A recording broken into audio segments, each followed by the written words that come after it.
Paano po yung fairness dito? Sari-sari nga pong violation, kaya nga ang paghahanilin tulad ko na nga, parang nagsaing ng kanin, talagang hilaw po eh. Bakit ipipilit natin?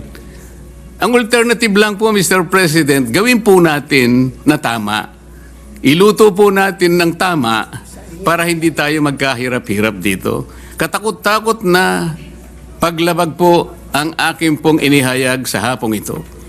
Wala naman pong gustong magpatibay at o kaya sansalain o kaya sabihin na mali ang aking sinasabi. Binigyang diin ni Senator Marcoleta na hilaw o kulang sa pinanghahawakang ebidensya ang impeachment complaint na inihain ng Kamara. Ayon sa kanya, hindi sapat ang mga detalye at argumento upang ituloy ang kaso laban kay Vice President Sara Duterte. Sinagot naman ito ni Senator Soto. Ayon sa kanya, hindi lang ang reklamo ang hilaw, kundi maging ang desisyon ng Korte Suprema na humusga sa usapin. Para kay Soto, kulang rin sa linaw at tamang proseso ang naging hatol ng Korte. Ang pinakabasihan po nun ay equity and fairness. Paano po yung fairness dito? Sari-sari nga pong violation, kaya nga ang paghahanilin tulad ko na nga, parang nagsaing ng kanin, talagang hilaw po eh. Bakit ipipilit natin? Ang alternative lang po, Mr. President, gawin po natin na tama. Iluto po natin ng tama para hindi tayo magkahirap-hirap dito. Isip-isipin po ninyo, sinasabi ng ating Constitution, isa lamang pong impeachment proceedings ang pwedeng i-initiate sa isang opisyal ng gobyerno at hindi po pwede ang 2 beses sa loob ng 1 taon. 4 na beses po ang ginawa nila. At kunwari, in-archive po yung 3 para lamang palitawin na 1 lang ang nabuhay.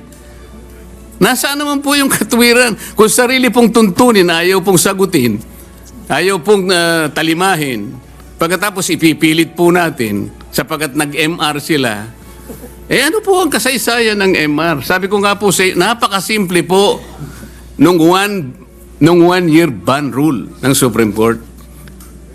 And the Supreme Court is not even obligated and expected to conduct a microscopic, a forensic and scientific scrutiny of this provision where the pertinent language and the relevant meaning is as clear as daylight, Mr. President.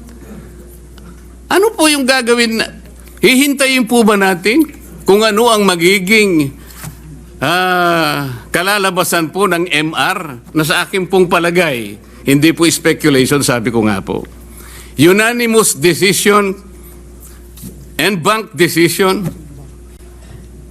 ab initio unconstitutional, violative of due process, immediately executory. Sino po kaya kahit isa man lang na miyembro ng Korte Suprema ang magtatangka na i-reverse niya yung sarili niya? Yun po yung speculation dito. Ngayon, nakikinig po ang taong bayan, Mr. President. Nakadepende po ba ang aksyon natin? Doon po ba nakahang ang gagawin natin sa isang motion for reconsideration na sa aking palagay, matibay po ang aking palagay sapagkat this is borne out by my experience of more than 20 years of legal practice, Mr. President. Yang ibig lang sabihin nung immediately executory, sige, pwede kang mag-file ng MR. But you are wishing for the moon. Sumusuntok ka sa hangin. Yun po ba ang basihan natin kaya hindi tayo makapag-desisyon, Mr. President? Sana mayroong mas matibay sanang desisyon. Meron sanang mas matibay na katuwiran. Hindi yung pong nakasalig po sa hangin. Nakasalig po kung puputok ang bulkan o hindi. Hindi po yata gano'n ang gawain ng Senado, Mr. President. Tinangka ko na nga pong i-amend. Kung ayaw po ninyo yung motion to dismiss any other language that will put to rest this issue in obedience and in complete respect to the last word of the Supreme Court, it being immediately executory, Mr. President.